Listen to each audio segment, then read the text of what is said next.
welcome. Thank you for joining us. This is My Business, Your World. I'm your host, Dr. Graham. We are a management consulting firm that offers services that focuses on the operation of business to help them become more profitable and successful. Today, our guest is Mr. Lionel Chitty, who is the president of the Hicksville Chamber of Commerce. And Mr. Chitty has seen, since 2008, he's been with the Chamber of Commerce, a growth in membership of 200%.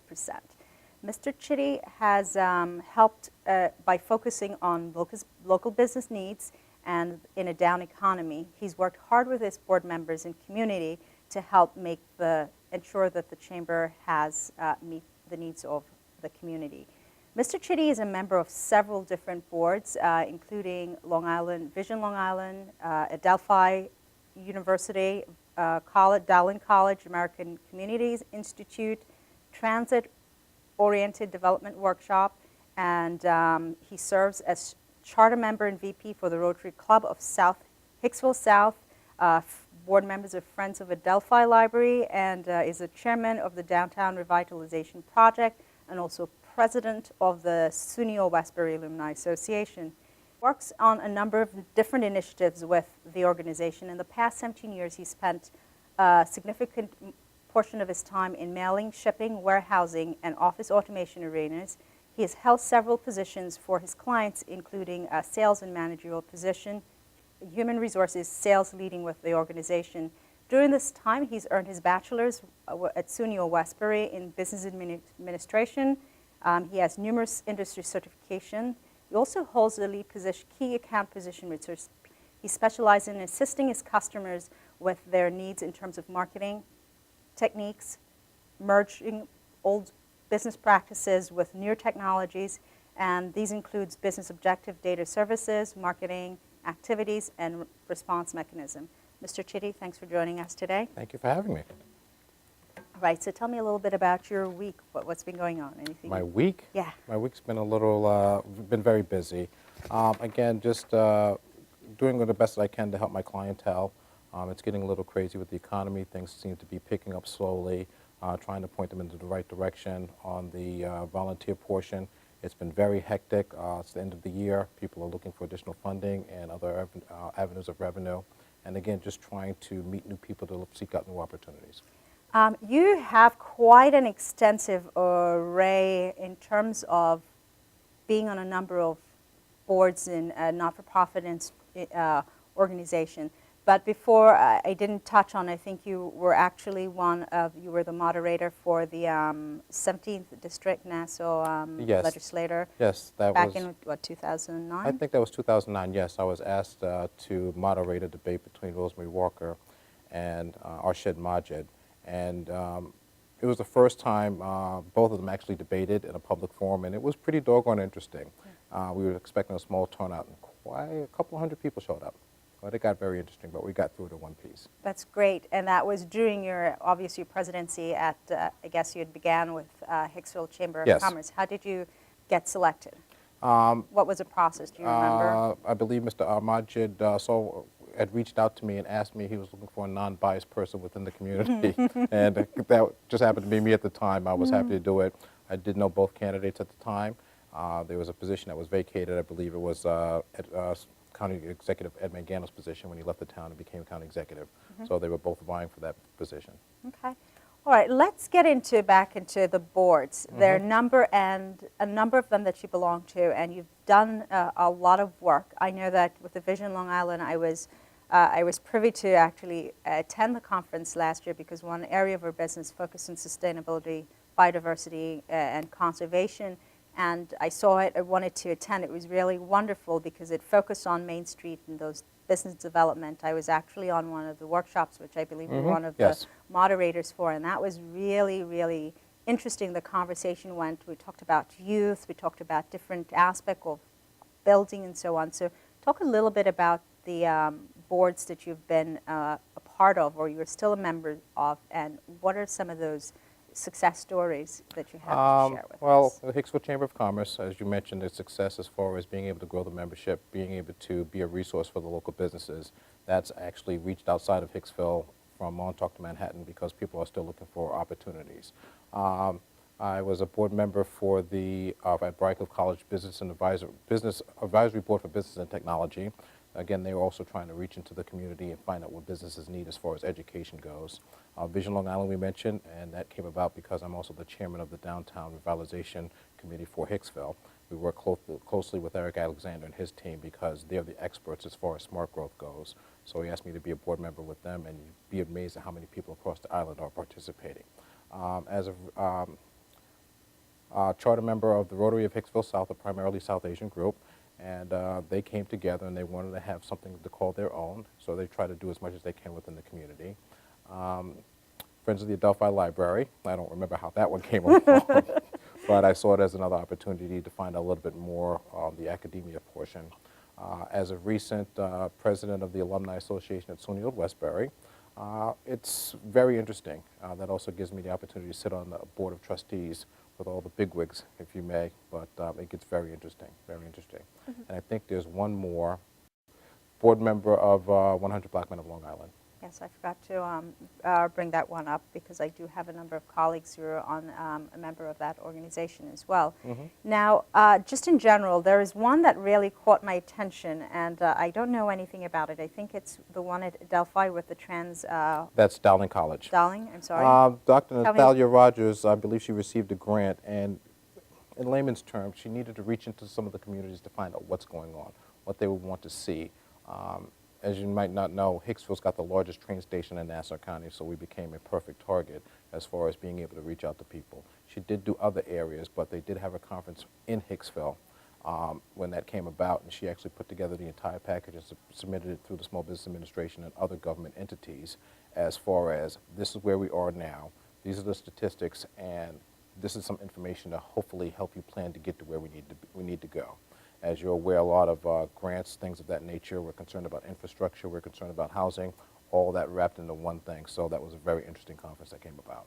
I know, just as a sidebar with the Hicksville train station, it is one of the train stations. If I don't feel like I'm going to drive all the way into the city, or I want an easier commute to come over a halfway point, then drive all the way out east. Now, another sidebar, you have 2 children, you and your wife and your kids live here on Long Island, and we're out in the town of Brookhaven, all the way out in the town of Brookhaven. How'd you make time? I mean, that obviously is passion and commitment to... Well, it was tough before. At the end of the day, as far as my experience, managerial positions, human resources, I got into customer service and that led into sales. And at some point in my life, I had to go out and knock on doors and try to solicit business. Well, I got tired of that. So I joined the chamber, and then I started seeing who actually participates in some of these boards. And not looking at it from a selfish point of view, you also get to give back. So you kind of kill 2 birds with 1 stone. So you get to sit with the big wigs, find out what's going on as far as what their catch basin is, what they're looking for. You're able to give back to the community. It's just a different way to network. All right. I'm going to ask you to hold that thought because I think you and I can sit here for a couple of days and chat. We're going to go on our first break, so we'll be right back. Thank you for joining us. Again, this is My Business, Your World. I'm Dr. Graham, or number 631-481-9124. Or you can send us an email if you have questions for Lionel or myself at info@grahamconsultingandresearch.com. Thank you.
Again, it's My Business, Your World. Dr. Graham with my guest, Mr. Lionel Chitty, President of Hicksville Chamber of Commerce, beg your pardon, and pluses. So we're just chatting about balancing an active family life with a very active professional business life, being a member of a number of different boards and volunteer not-for-profit organizations?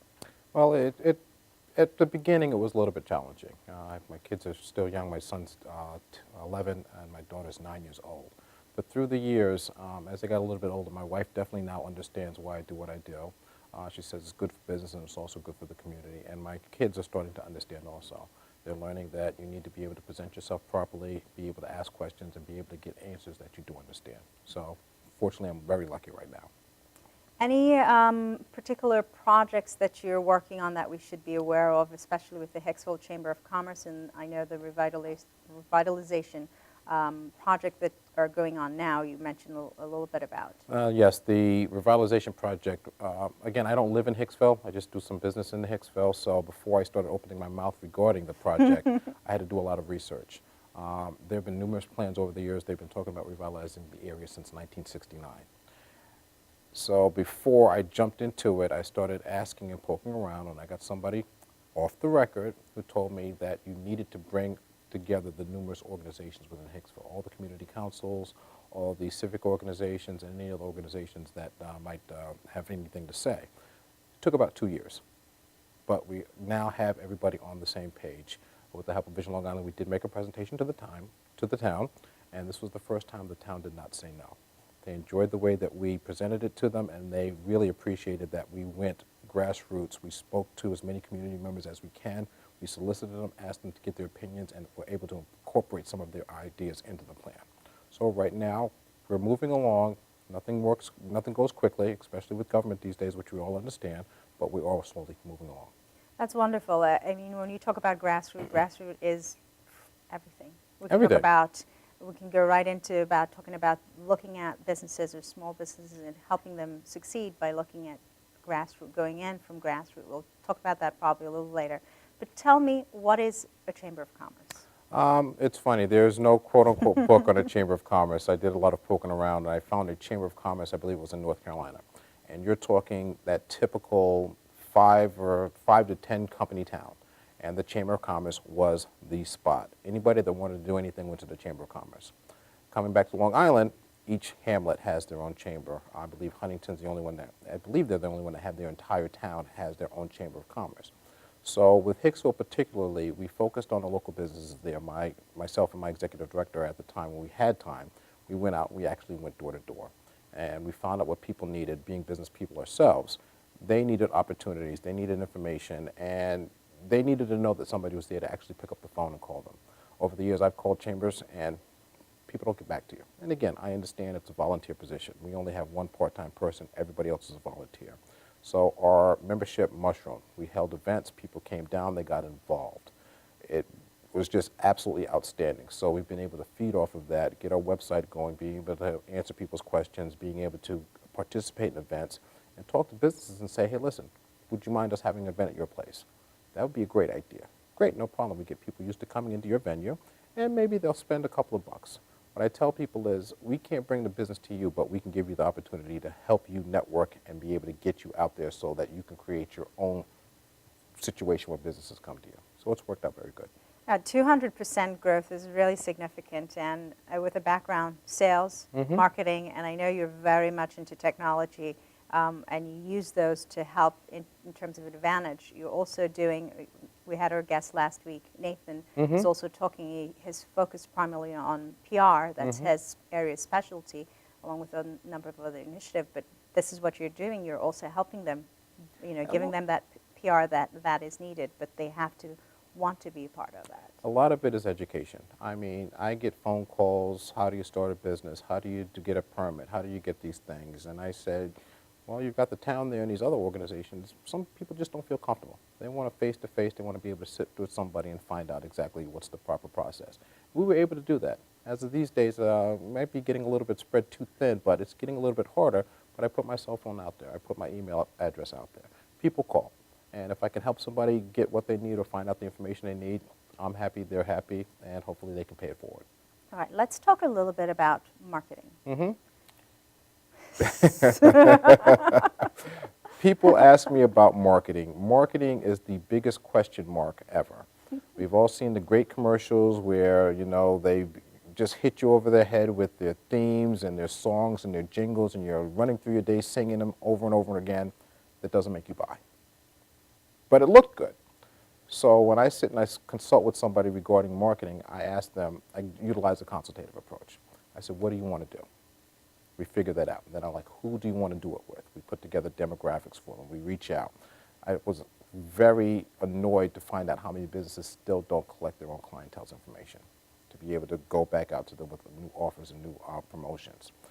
We can use that, or we can create a database for them. There are 40 plus different techniques for marketing out there. I don't know all of them, but there are quite a few. But the strange thing is, these days with the advent of technology, what works this week might not work next week. I had a very interesting conversation with a very high-end plumber on Long Island. I won't mention his name, but we had about a 2.5-hour discussion when he asked me how to quantify. I had to quantify a like on Facebook for him for business. I couldn't do it. There are numbers out there, so on and so forth. He's a number guy. I could not do it, but I had to convince him, if you're not doing it, if you're not doing social media, you're missing out. He finally did it, but it was a tough challenge. And for some obviously businesses that works, especially retail, Facebook is the site to go. There are different ones, at Pinterest and so on and so forth. But Right. it is important because you want to, it's competitive. Correct. We can get into, you know, what makes it different, how you're differentiating yourself. Marketing is really knowing your business and being able to understand what is working with the current trends and technology to kind of help. What are some of the challenges you're finding? For example, I guess you have your apprehension to technology and seeing the benefit if you can't quantify it. Everything is first, we have to remember, everything starts qualitative. Right. That's everything that's Correct. qualitative. Then you quantify later. Right. But if you don't make that initiative or that initial investment, how are you going to be able to quantify the results? It's tough because I read something a few years ago. I'm in my 40s. I'm considered a technology... 21. Only 21? I'm considered a technology immigrant.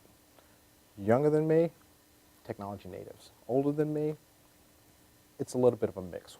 We do it because our age group, we have to. We don't have a choice. Our customers expect it from us.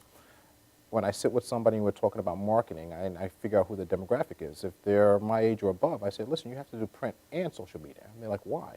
I said, well, you know, people are starting to get into it, but believe it or not, people still sit there and read the newspaper. Yes. Younger than us, they don't want paper. They don't want to touch it. It's got to be easy, accessible, on their phone, on their iPads, iPods, whatever. It's got to be there, and it's got to be quick. They don't want it printed. Email it to me. In sales, out there trying to drum up business, and I'll never forget this. I was trying to get into this very large hospital. I knew the contact I needed to reach out to. I'd call, stop by, email, mail, everything. No response whatsoever for 2 years. I'm messing around on LinkedIn one day, and I see her. I hit invite. Instantaneously, she accepts.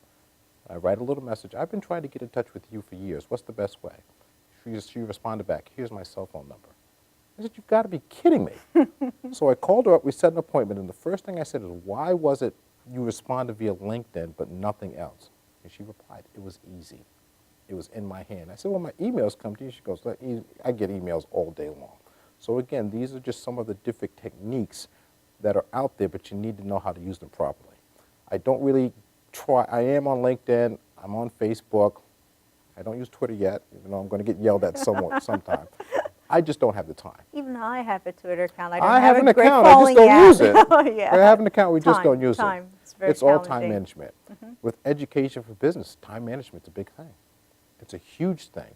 How to network. What do you do with that stack of business cards after you get them?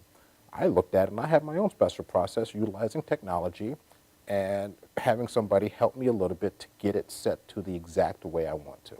Before, we could wait. Now we can't wait. We need instantaneous gratification. You send it out an email, you're like, when are they going to reply back? Doesn't matter. You want that instantaneous gratification. I'm busy. I don't care if you're busy. I sent you a message. But again, we're getting used to that, but you need to be able to turn it into something successful. Every business is different. Every business is different. If you've got two of the exact same retail spots, they're both different. the managerial skills, the way they market, the way they treat their customers, the way they approach their customers, everything soup to nuts. So this is why I prefer the consultative approach when it comes to sales. You get to get into that business and find out what's going on. As one of my old employees used to say, you have to get into the account. Absolutely. We're going to talk about marketing, and I don't know when we're coming up on our next break. I have to learn this part of timing and checking the everything that's going on set. But I want to jump a little bit into networking. Okay. 80% of business, Mhm. your clients are going to come through that. And we had the opportunity to have you come over to our GPN program, Mhm.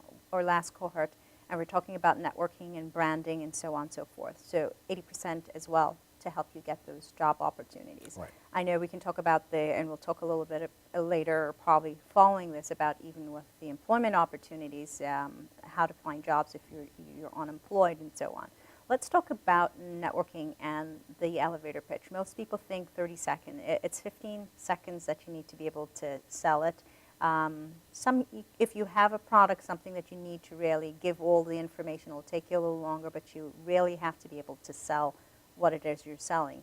In the first 5 seconds, an impression is already made. So if the impression is made, whatever it is you have to share is in less than that time about what it is you're doing. So Absolutely. Again, I had my first outside sales career back in 2004.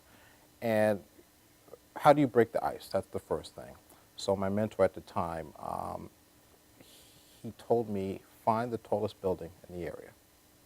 Find the tallest building, go down into the basement, and get on the elevator. Hit every button, and stay on the elevator. By the time the elevator gets to the top of the floor, start a conversation with somebody. It took me 3 days. Just getting used to being able to pick something out to say to somebody other than, oh, how's the weather? You need to be able to engage. Now my wife hates getting in elevators with me. I'll start a conversation with anybody, anytime. But she's seen, we were closing a deal on a car, and me and this guy just started talking. And my wife's sitting there, and in about 5 minutes, I found out that he's a potential client. And he recognized the name of my company at the time. And a week later, I ended up closing the deal. And she goes, how do you do that? We live on an island. Everybody knows somebody somehow. We've all seen the statistics. But you need to be able to break that ice. When it's networking, it's not about you. that's very important, because I think most people do not understand that it's just making that person, getting to know you, having the transparency that a future conversation will be about. So what did you do? But continue. It's, I read a lot. One of the best books I saw was Jeffrey Gitomer's Little Red Book of Sales. And it's a very short read, but it gets you to understand. He was a self-proclaimed best car salesman on the planet. Whatever that person's world was about, he built that world within his office when that person came in. People buy from people they like. If they don't like you, they're not going to buy. And he explained a situation where 2 car dealers were next to each other. One dealer, the car was a little bit more expensive, but the sales guy was very patient, very understanding. The other dealership, fantastic price on the car, but the salesperson was a little obnoxious. Who do you buy the car from? You give the business to the guy that you like. At the end of the day, it's really only money, but you want to be able to work with people and give people the business that you like. After that, it's how do you talk? I approach people, well, what do you do? And you shut up. Let them talk, and you have to be able to listen and pick out those key things that you think you might be able to bond with. Proper protocol is after they finish talking, now they're obligated to listen to you, and now's your time to shine.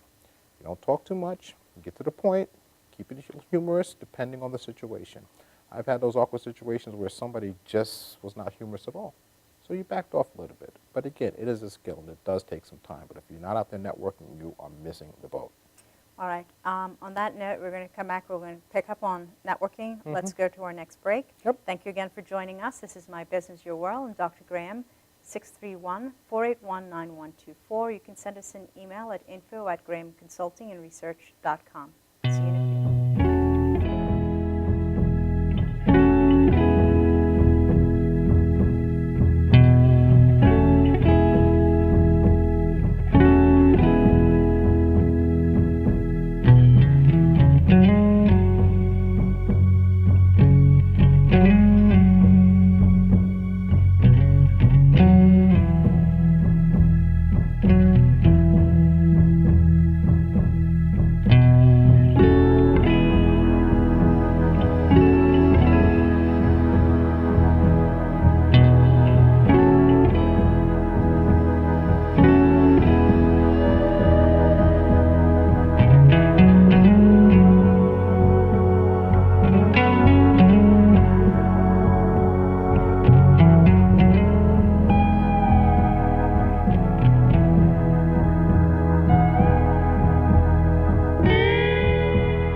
right, thanks for joining us again. This is Dr. Graham on My Business, Your World with her guest, Mr. Lionel. Chitty. Solicited individuals in their, on their premises or in their business. But again, people have sold organizations things throughout the beginning of time.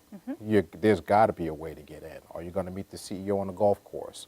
Or are you going to bump into a VP someplace? The best path least resistance is to go to the front door and speak to that person. One of the things I've been able to learn is when you started talking to that person before you walk away and you drop off your 200th card, you say, you know what, you should have a plaque in front of you that says Vice President in charge of first impressions. And they go, oh, that's a good one. I think I've had a couple of people that actually got that made for themselves. Again, you're building a relationship. Did I get into all the companies? No. But at least, you know, it's my job to go out there and try. Persistence pays off. Being nice pays off. One story I had, I was driving around, I was a little late for an appointment, and I saw a very, an Olmada car with an older couple in it. And they were stopped dead in the middle of a 3-lane highway. And I pulled up and I said, what are you doing? And they're yelling at each other. And I told them to pull over, and I got out of the car and I asked them what's going on. Well, the wife is yelling at the husband. He's not paying attention to the directions. He's got a doctor's appointment and we're late. Where are you going? We're going over here. They're like 2 towns away from where they need to be. So I stopped, made a phone call, canceled my appointment. I told them to follow me. Took them where they had to be, but before I left, just being a nice guy, I gave them my business card. About 2 months later, I got a call out of the blue. A company I could never get into. It's the CFO.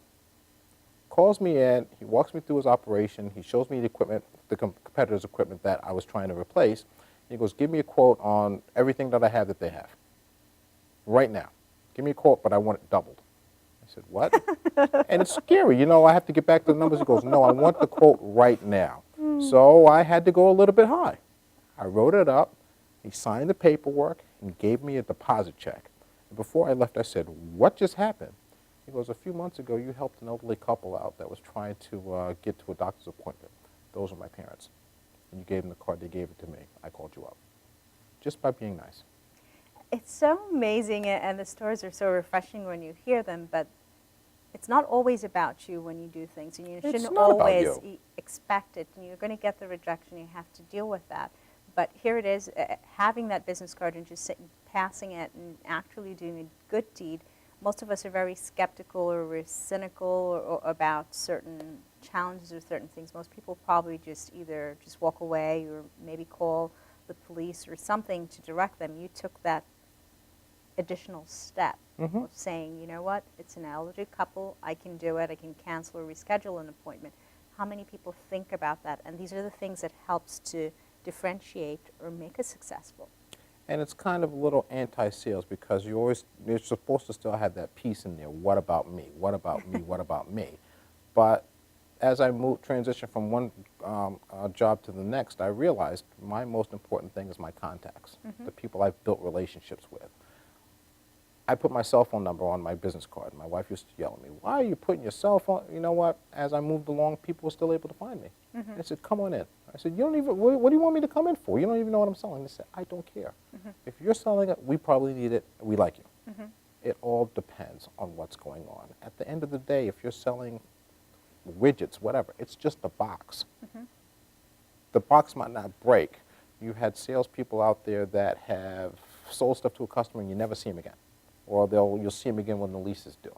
I always popped in. That was the way that I was trained. I was always educated on things that were changing in the industry so that when it did come time to renew and the CFO is looking at the numbers and my competitor is less expensive, and I would say, well, ask your employees who they would like to work with.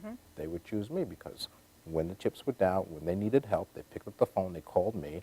Even if they were yelling at me, I would pick up and go there to find out what the issue is. 9 times out of 10, they were just having a bad day. Or it was something silly that we could fix. Or it might have been a major problem, but they want to be able to have it addressed. It doesn't have to be immediately fixed, but they want to make sure that somebody is aware that, listen, I'm having an issue, I want some attention to it. People really appreciate that. Yeah, it's relationship. Time is money, and if you can't get along with the team or the organization you're going to work, it's going to create chaos. It's going to cost them more money, and then what really are you benefiting that organization or that business or business owner that you're working with? It absolutely makes no sense. But let's talk a little bit, let's take that, and I mentioned the GPN program a little bit. Let's talk about the, I guess, if you're unemployed, because I think this is one of the other areas that they can get involved with networking groups. Not all of them are, you have to pay. You can go in, they're not-for-profits, get involved with the local chambers as well, because that's where the businesses are, the Chamber of Commerce, and getting in touch with you and finding out how. There are so many different organizations. I'm part of one serious networking group. It's BNI, Business Network International. These gentlemen are there for business. I've been to several different ones. These guys click, and it's a very large group of about 35, 40 individuals. When we go out, we talk about who else we associate ourselves with, not about what we're selling. Or when we talk, we try to find out what else does that person need, and we're able to make a referral. Again, it's looking at it from the other end. I'm talking to you about something, I'm finding out a little bit more, and you go, hey, Lionel, do you know somebody that can help me with A, B, and C? Hey, you know what? I have somebody that can help you with that. Let me get him on the phone right now, or here's his contact information. I look like a superstar. Now, my friend appreciates the business, so guess what? When he's out there, he's going to look for me. It just goes round circle, and it's an absolute beautiful thing. But you need to find out what group, what organization is going to work well with you.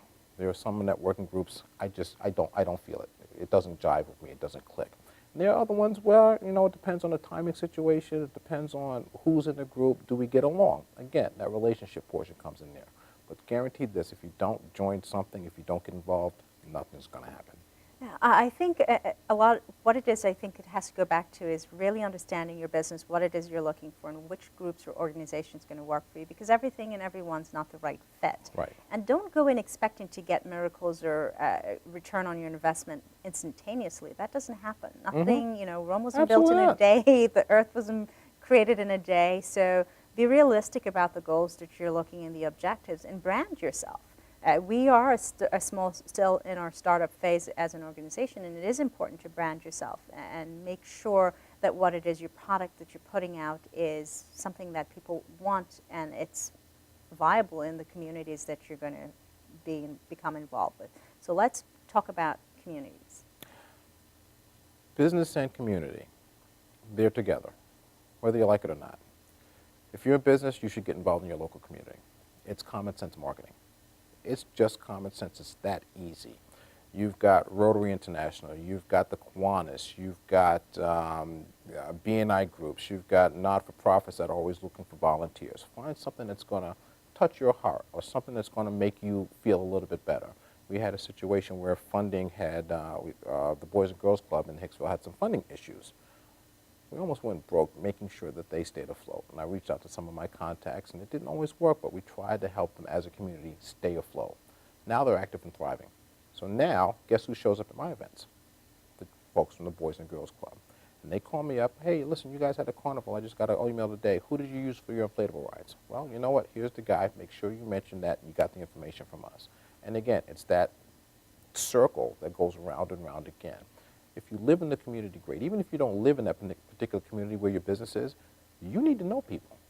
They want to know who owns that pizzeria, who owns that delicatessen, who owns that clothing store. Not just, I'm going in there to buy something and skate. Not everybody's going to appreciate it, but the community will. It's like, you know, we gave an award to the Hicksville Sweet Shop. How many people stood up and applauded? That place has been around forever. It's a place where if you want to know what's going on in the immediate area, you go down there between 7 a.m. and 9 a.m. You'll find out everything that's going on because it's part of the community. It's very important because with big businesses, it's great. They provide a lot of conveniences. At the same time, the small businesses are not surviving because, and their needs in the community are not as necessarily being met. You have to learn how to build it. You may have to pay a couple more bucks, but it's worth it because you're not getting what it is you need, and you can't have, it's very competitive. You can't have one organization or two organizations running the show or having all the profit, and it's not going back into the local communities. Now, let's talk about community and talk about school. Let's go into not just school, let's go into education. All right. Let's talk about mentoring. Education is absolutely, positively key, especially these days, especially with the advent of technology. Again, we're the technology immigrants. Those kids coming up, whether they're in a high school, college, they're the technology natives. It bothers me that most of them really can't even sit and hold a conversation with you. When I go to some of these organizations, we went to one particular organization, we were invited, and I brought 2 business colleagues with me. They were 45 minutes late. So we stayed there and we waited. I wanted to see what was going to happen. And they slowly started dribbling in, and somebody forgot to put something on social media notifying them of the change and so forth. When they got there, I closed the door. And I ripped them apart. I said, listen, my time is valuable. These other 2 individuals, their time is valuable. We're here to help you. Out of the 20, it was about 15 people that were in there, my biggest thing was, you're getting ready to graduate. Create a business card for yourself. Put your name, your contact information, the year that you're graduating, where you're graduating from, and put down at the bottom, looking for the next best opportunity. One of the gentlemen, he was very bright. We had a conversation afterwards. He interned for the chamber. I was going to accept an award at a school district for somebody else that couldn't make it, and I invited him to come with me. And he got there, and I got there a little bit early, and he came in, and he was an accounting major, and he was looking for that great spot at an accounting firm. Well, lo and behold, the lady that I started a conversation with, her daughter was a recruiter for a very large accounting firm. So I made the introduction, and they started talking, and it clicked, and she goes, I'm going to give you your information to my daughter. You're a very nice gentleman. And I nudged him and said, wouldn't it be nice if you had a business card to give to her right now? And he looked down, and he put his head down, and he goes, I get it. I understand. But we got past that. When he graduated, guess who had a paid internship? He did. And that turned into a real position for him. But again, he reached out to me after I gave him my business card. Nobody else did. You don't want to graduate and go apply for a job and all you've got is your resume. It's not like the old days where somebody's sifting through resumes. Your resume gets scanned, they look for certain keywords, and then they just funnel it down from there, and then the interview. I hate to say it, it's what you know and who you know. He told me he went out and said, and one of the biggest things was, I volunteered at my local Chamber of Commerce. And they asked him why. He goes, because I spoke with the president, and he talked about networking, and he tried to mentor us. And they liked it. Did it absolutely get him the job? I don't know. But it was something other than, oh, I got an A in this, and I did great in this, and I had a 4.0. That's common these days. There are a lot of very bright kids out there, but you need to be able to differentiate yourself. Mentoring is key. I have 3 mentors myself because I don't know everything. I've got situations that I've never run into before, and I need to be able to pick up the phone and have a conversation with somebody to either calm me down or teach me how to properly steer through it. So I also try to pay it forward. If somebody calls me up and we play a little bit of a game, I say, I'm very busy, here's my contact information, call me. If they don't call, I can't help them. Right. If they don't reach out, I can't help them. All right, let's just go to our next break. Let's pick it up back. Again, this is My Business, Your World. Dr. Graham, 631-481-9124, or send us an email at info@grahamconsultingandresearch.com. Thank you.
All right, thanks for joining us again. This is Dr. Graham on My Business, Your World with our guest, Mr. Lionel Chitty.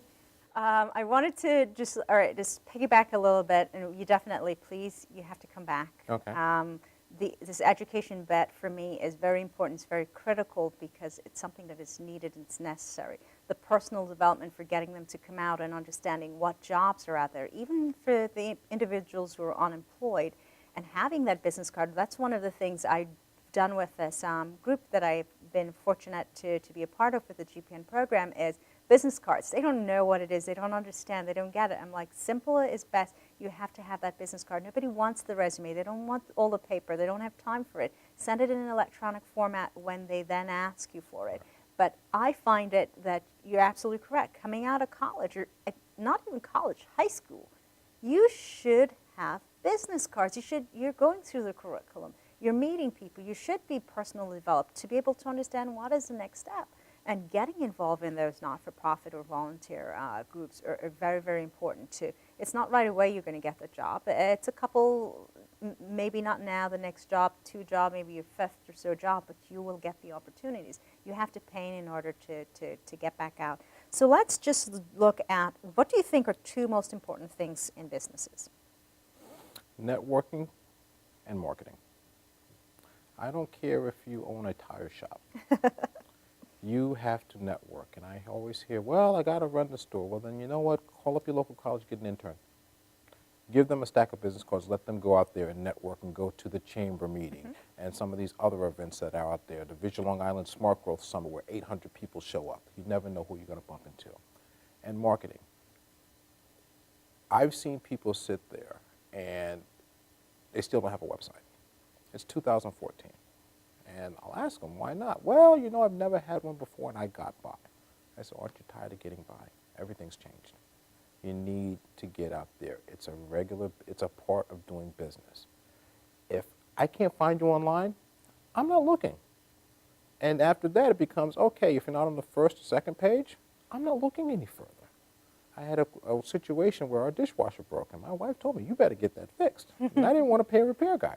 So I pulled it out, and I figured out what it was, and I Googled it and found out everything, and I found out the part I needed. And I found a place that had it, but it was 3 to 5 business days, and it was some astronomical number. So I called a guy in Hicksville. I said, there's got to be a guy in Hicksville. It took me forever to find this place. Bad address, bad phone number, no website, bad phone. I finally got it. I called him up. It's in stock. It's $50. And I told the guy, so why did I have to work so hard to come here and give you my money? And he just shrugged his shoulders. He still doesn't have a website. Is it because I know a lot of some companies or some industries that have really nice market niche, they don't really care and they're growing, like a lot of companies are small, but they should be mid-size. And you can't force them to get to that, but they're kind of in a comfort zone. What about the cost? I think a lot of small businesses, that's always been a factor for them. They're afraid because the amount of, it's not a small amount of investment. The initial outlay, minimal, but to really get a really good functional website and all the other bells and whistles that come with it, oftentimes it's not something that they have in their budget. I look at it this way. You get what you pay for. You can get something very, very inexpensive. Even if you just put up a Facebook page, you have to have some type of presence. When I Google it, it's got to come up. I tell people, Google yourself, see what comes up. See if you're even out there. And the more I network, I would Google myself, and yeah, I didn't see anything. I get the Lionel trains or the Chitty, Chitty, Bang, Bang movie. Now I do it, and it's like, oh my gosh, maybe I shouldn't have done this. But the information's out there. People have made very good money and very profitable businesses out of helping small businesses. Contact relationship management systems, they're hot. Okay, I got a card and this information, what do I do and when do I follow up? There's Goldmine, there's Zoho, there's Sugar CRM and all these other products. You've got Facebook, Google, everybody's doing things for small businesses. So cost-wise, there's no excuse anymore. If you want, you can spend as much money as you want to. I've seen people spend $40, $50, $100,000 on a website. I've seen people who spend a couple $100 and they're still able to get by. You don't have to have the best presence, but you have to have a presence. Absolute must. Yeah, I definitely agree with you on that. And that's, if you're wanting to survive or make ends meet or go beyond making ends meet, you definitely need to have a viral presence. Let's talk about challenges for business. What challenges?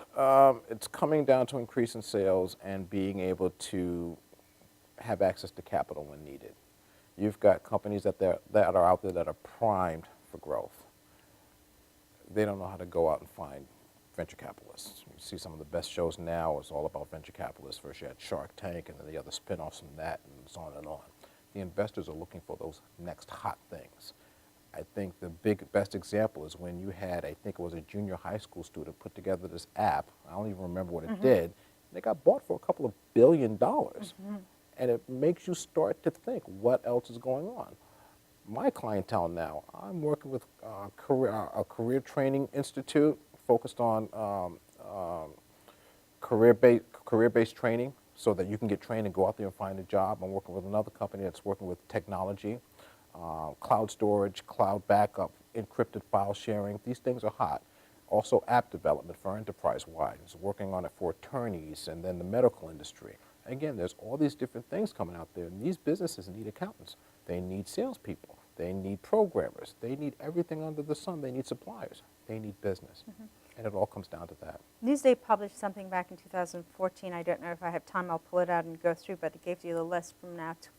They provided from Department of Labor from 2010 to 2020 the areas and industries that are going to be growing by significantly as well. So that gives an opportunity not just for people who are looking for work, but for businesses.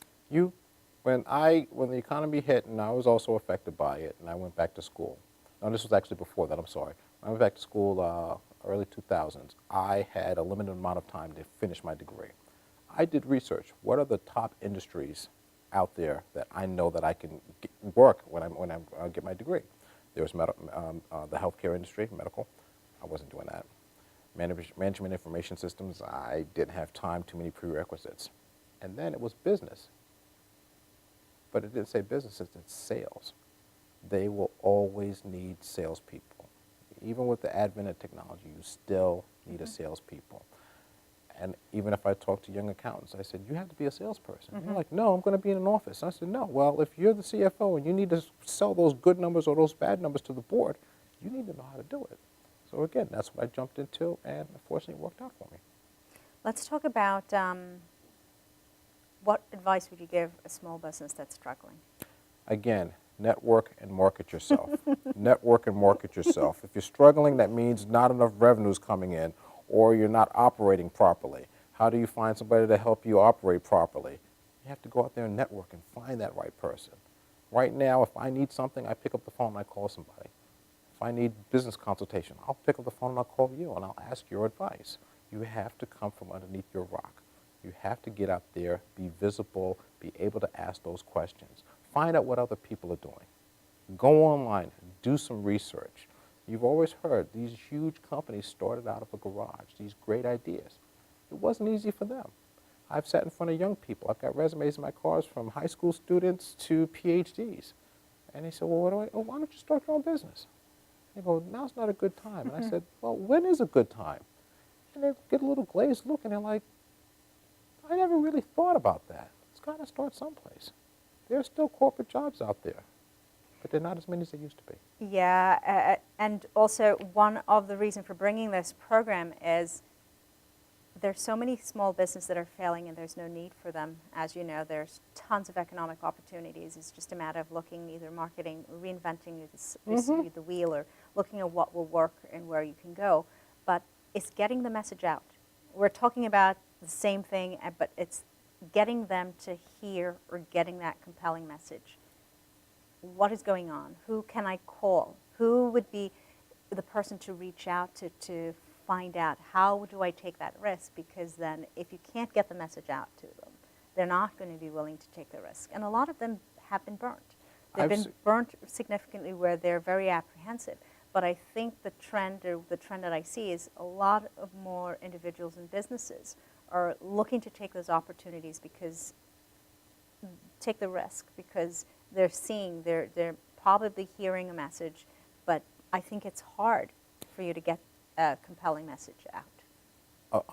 Another bit of advice I would tell a struggling business is seek the help of a professional.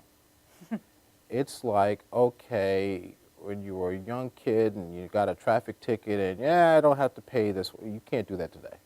Your license will be gone, and good luck trying to get it back. If you don't understand your books, hire an accountant, get a bookkeeper. I took a business education course as a refresher for myself. And there was a woman there who had been in business for 25 years. And when we started talking about the financials regarding a business, she started crying. We thought there was something seriously wrong with her. We're like, what's the matter? She goes, this is the first time in business I've ever understood my financial numbers. She never had to. You need to know, even if you hire a professional, you need to be able to understand so that you can make educated decisions.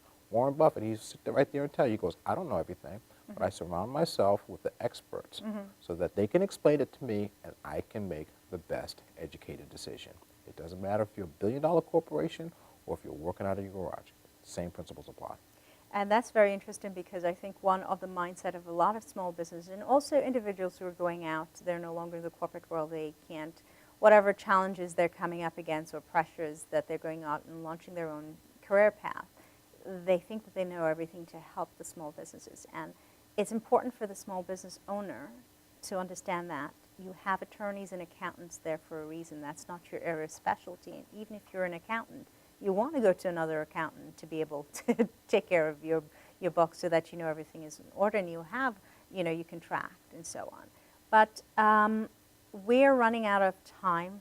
Okay. It has been fantastic. I appreciate it. Let's just wrap up a little bit before we go into, I guess, close this particular show. Any takeaways that you want to say? We have about a minute or so, I think, to go. I think the best takeaway would be is to understand in this great country of ours and with the advent of the technology, realize it is the World Wide Web. There are resources out there for just about everything under the sun. They're not going to sit in front of you. You need to peel back layers, and sometimes it turns into a job. There's funding out there. There's education out there. It's expensive. It's inexpensive. It's even free. You would be surprised at the things that you bump into. And it absolutely bothers me when I sit there and I see coming soon this new business, and they never even get to open the doors because they knew better. And they didn't reach out and they didn't try to get some help because they knew better. And it's a shame. It's a shame. But the resources are out there. It just takes a little bit of time for you to be able to find it and make sure that it's a fit for you and learn to ask questions. And that's very important. Ask the questions so you can find the right questions Not only for that, you. not only ask questions and make sure when you get the answer that you understand the answer. Yeah, very critical. And there's a lot of free technological advance services or resources that are available to small businesses for them to take advantage of. But I do have to ask you that you come back another time. We have a lot to talk about. And thank you for joining us. Again, this is Dr. Graham on My Business, Your World. You may reach us at 631-481-9124. You can send us an email if you have any questions for Lionel or myself at info@grahamconsultingandresearch.com. Again, thank you for joining us and have a fabulous day.